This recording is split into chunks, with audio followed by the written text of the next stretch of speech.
J'ai du mal à comprendre qu'au XXIe siècle, qu'il y ait encore des Africains intellectuels, incapables de séparer ce qui est spirituel de ce qui est physique. Nous voyons depuis 20 ans une nouvelle génération d'Africains déconnectés de la réalité, qui rapportent tous leurs malheurs, tous leurs problèmes, toutes leurs difficultés à la volonté de Dieu. Votre cousin meurt de famine et de pauvreté, c'est la volonté de Dieu.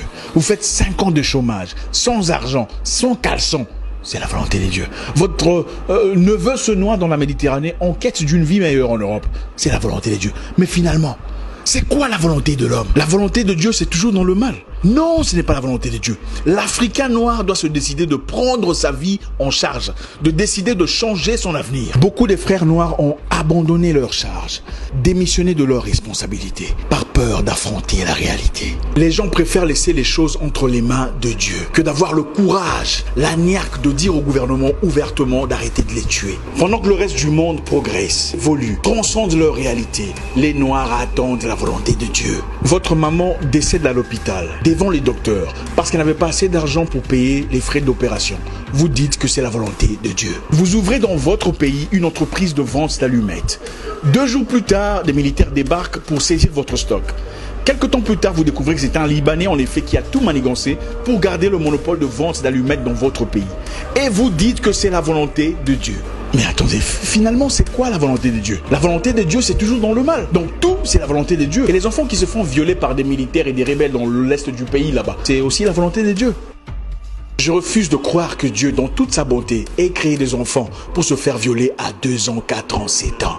Les Noirs, arrêtons d'être lâches. La condition de peine, de crise, de douleur, de haine n'est pas normale. Dieu ne t'a pas créé pour te voir souffrir. Les Noirs, prenons courage. Je veux que tu prospères à tous égards comme prospère l'état de ton âme. C'est ça la promesse. Cette mentalité où il faut tout prendre et mettre ça dans le même panier, soi-disant que c'est la volonté de Dieu, est une mentalité des froussards, des trouillards, des peureux, des gens démissionnaires, incapables d'assumer leur choix, incapables de prendre en main leur destinée.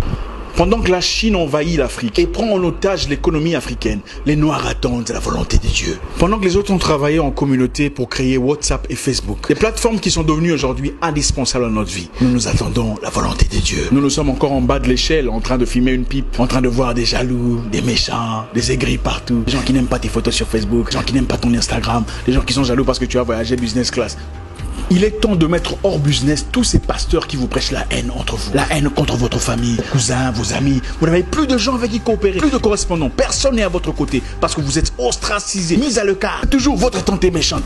Vos cousins sont des sorciers. Votre nièce veut votre peau. Finalement, personne ne nous prêche la... Qui sera la mousse de l'Afrique aujourd'hui pour nous prêcher la positivité, le courage, la bravoure? Qui sera celui-là qui se lèvera dans le temps pour guider le peuple contre ses ennemis? On viole votre mère, vous laissez ça entre les mains de Dieu.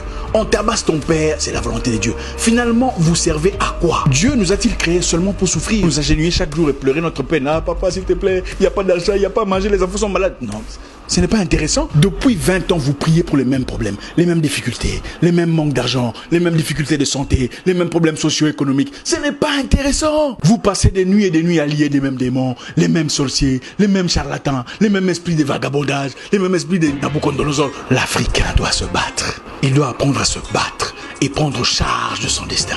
Dieu descend-il du ciel pour laver vos aisselles? Dieu descend-il du ciel pour brosser vos dents les matins?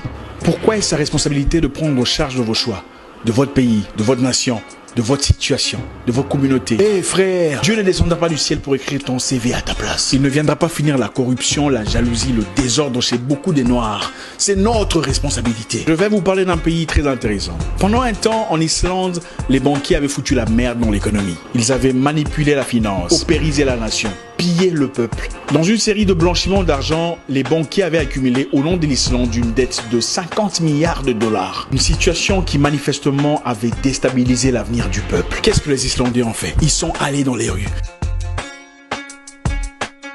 Ils ont jeté en prison les banquiers pour 75 années de prison et annulé la dette. Ils ont pris charge de leur destinée. Pendant ce temps, les Noirs attendent la volonté de Dieu. Et si je vous disais que nous ne sommes pas les seuls à avoir été colonisés? Le Singapour, la Malaisie et la Chine qui a été bombardée par le Japon. La Malaisie a eu son indépendance en 1947. Où sont-ils aujourd'hui?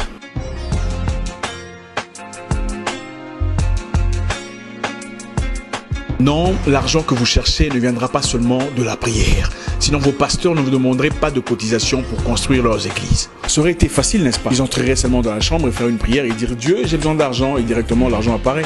Ça aurait été génial, n'est-ce pas? Les païens, les perdus, les idolâtres créent le téléphone avec lequel vous me voyez aujourd'hui, avec lequel vous faites des transferts PayPal à votre église en cotisation. Mais vous attendez la volonté de Dieu. La Chine est actuellement en train de faire des recettes massives. Elle produit 95% des sièges en plastique que vous voyez dans des églises. Les chaises où c'est écrit Jésus-Christ derrière. Il y a Jésus-Christ en Chine. Les Chinois ne sont pas chrétiens, mais la vente est destinée aux Noirs. Parce que les Noirs sont incapables de produire. Pendant ce temps, sur le même siège en plastique venant de la Chine, avec le nom de Jésus labellé derrière, certains pasteurs se dénoncent mutuellement qui est sorcier, qui a commencé le ministère avant l'autre, Africains endormis, perdus, désorientés. Arrêtez! Dieu ne descendra pas du ciel pour vous envoyer un mari parfait, emballé comme un cadeau de Noël.